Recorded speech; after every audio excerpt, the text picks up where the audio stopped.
The crystal chandeliers of the Plaza Hotel shimmered above the crowd. It was the wedding of the year. Dr. Marcus Thorne, the city's top neurosurgeon, was marrying a senator's daughter. In the corner of the ballroom, standing away from the champagne and caviar, was Thomas. He wore a gray suit that smelled of mothballs, the same suit he had worn to his wife's funeral 10 years ago. He kept his hands deep in his pockets. He always did. His hands were his shame. They weren't just rough, they were ruined. Knuckles swollen to the size of walnuts, scars crisscrossing like a roadmap of pain, and nails that never grew back quite right. Thomas watched his son, Marcus, laughing with the elite. Marcus looked like a prince.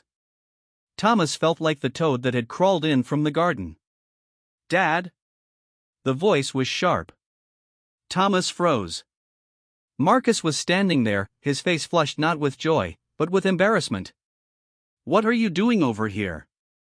The senator is asking who you are." Marcus lowered his voice to a hiss. "And please, for God's sake, take your hands out of your pockets. You look suspicious." Thomas slowly pulled them out. Marcus flinched. "God," he whispered, "go sit at table 19. In the back." Thomas nodded and walked to the back. He looked at his hands. Marcus didn't remember. He didn't remember the winter of 1998. Marcus had been accepted to medical school, but the tuition was impossible. Thomas had taken double shifts at the mill. During the day, he framed houses. At night, he built custom furniture. He worked 18 hours a day, 7 days a week. He stopped wearing gloves because he could work faster without them, even though the wood splinters tore his skin. He didn't remember the accident. It was 3 a.m. Thomas was exhausted, his eyes blurring. The table saw guarded. One slip. The blade caught. Thomas hadn't screamed because he didn't want to wake Marcus upstairs. He wrapped his mangled hand in a shop rag and was back at work 2 days later.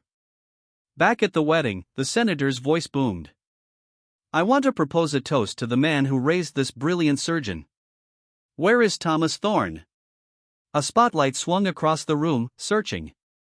It hit Thomas, blinding him. He panicked.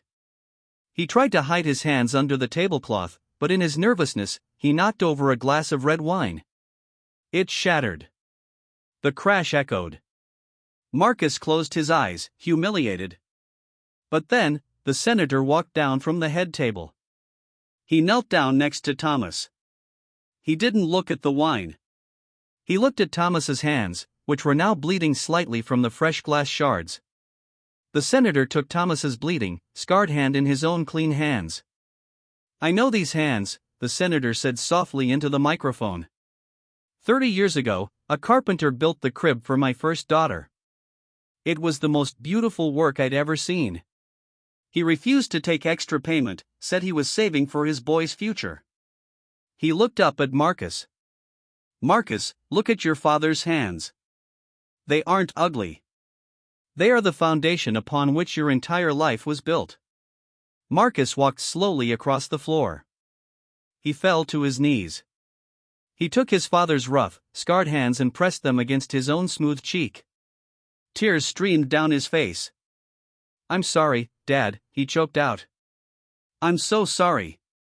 Thomas trembled, tears falling onto his mothball-scented suit.